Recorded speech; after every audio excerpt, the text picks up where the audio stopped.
सही अल-बुखारी किताब जुमा का बयान बाब खुतबा में अल्लाह की हम्द व सना के बाद अम्मा बात कहना। हदीस नंबर 927।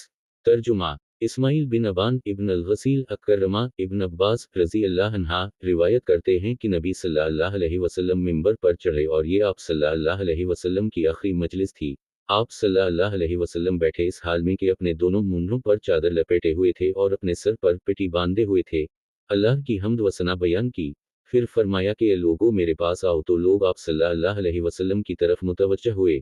फिर फरमाया हमाबत ये अंसार की जमात कम होती जाएगी और लोग ज्यादा हो जाएंगे, इसलिए उम्मत मोहम्मदिया में से जो शख्स हाकिम बनाया जाए और वो किसी को नुकसान पहुंचाए या नफा पहुंचाने पर कादिर हो, तो अंसार के नेकोकारों की नेकी भलाई को कबूल करे और बिरों की बुराई से दरगजर करे।